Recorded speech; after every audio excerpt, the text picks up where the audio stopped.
To update you on the breaking news here on this Tuesday, and the two Canberra Raiders involved in a late-night incident in Las Vegas on Thursday evening have apologised for their actions as the club looks to put the issue to bed ahead of the opening round of the season. Reporter Cody Kay is in Las Vegas. Cody, exactly what happened between the two players and how the club reacted? Good morning to you, Lukey. Look, an extraordinary stuff up from the Raiders. Look, and really, so early in the season, this is exactly what the NRL was so desperate to avoid coming over to Vegas. But upon checking in at their hotel room, there was an issue with the check-in system, and guests were left waiting up to 7 or 8 hours to find a room. Now, the players then were in a similar situation. They went out, had probably one too many drinks, and when they came back, one of the players, we don't know if it was Hudson or Morgan Smithies, couldn't get into, didn't have a hotel room. Asked his teammate, look, can I just bunk up with you tonight and sleep in your bed? To which he was told pretty emphatically no. They then got into the elevator to go down to the concierge to try and sort it out. And it was in the elevator where they got into a scuffle. And my understanding is that punches were thrown. At some point, somebody brought out a blow-up baseball bat. Security thought it was a real baseball bat, and so the players were briefly evicted from the hotel. It has since been cleared. They're back in the hotel, but this is a really disastrous start for Canberra, who, if they go on to lose this game, we are going to talk about this moment. And for the players who had to front up to media today after word had gotten out that this scuffle had occurred late last night, it's an extremely embarrassing situation that they've put themselves and the club in. Yeah, 100%. Embarrassed for myself, our teammates, the NRL and the game, yeah. Like I said, I'm just sorry for my actions on Thursday night and looking forward to playing on Saturday. I feel awful, and especially for my family as well. Obviously, it's a massive thing for them coming over here, and they have to deal with this as well. We're so close as a team, and me and Morgan are really good mates, and everyone knows that in the team, and we're strong, and like I said, we've dealt with this many days ago, and we've moved on. So that's really interesting. Thursday night, it's now Monday where you are, so the Raiders clearly looking to move on, but are we expecting any further punishment as well for these two players? Because this was a story that probably shouldn't got out, but it did.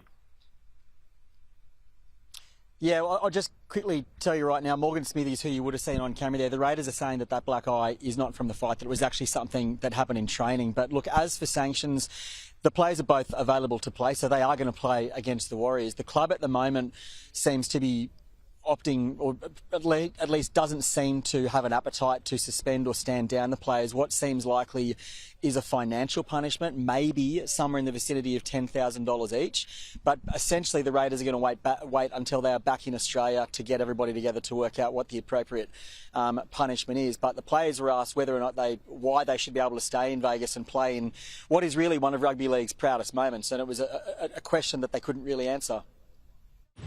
Hudson, why do you think you should be allowed to stay in Vegas? I don't really know, but we've dealt with that internally as a club, and Sticky's been on the front foot, and he's no Sticky, and everything's been dealt with. Yeah, obviously he was disappointed. We were disappointed in ourselves, so obviously he's going to be disappointed in us. But yeah, we apologise, and we're just looking to move on and focus on this week. Obviously it's a massive week, so yeah, we're just wanting to put it to bed, really. So really interesting that black eye, like you pointed out, Cody, would have been a good shot if it was from an inflatable baseball bat. Not an ideal start to a massive week, but what do we have to look forward to? Yeah, well, thankfully, we've still got the footy 5 days away, and this is really when it starts to ramp up. I mean, for all four teams, this is really the block where they start to really rip in and train. I know for Canberra, this is the first time they've got to have a proper hit out, but we're going to have NRL 360 will be hosting live, Matty Johns will be hosting live. Probably the biggest day on the calendar is the NRL fan experience, the Fremont Street experience, which last year was absolutely wild. There were tens of thousands of rugby league fans flocking to Fremont Street. It's going to be even bigger and busier this time around, given that we've got the Gillaroos, we've got England, we've got the two teams from England, Warrington and Wigan. So it is going to be an absolutely chock schedule. And we have just heard that there is a little bit of a chance that some of us are going to be able to get on a helicopter with the players and go over the Grand Canyon on Wednesday. So fingers crossed, Lukey, that'll be a nice one. Right, how do you do with heights, Cody? Just by Interest?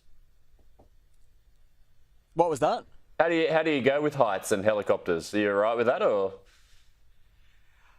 I actually go terribly with heights. It's one of my, it is my number one fear. So I actually may not enjoy it very much.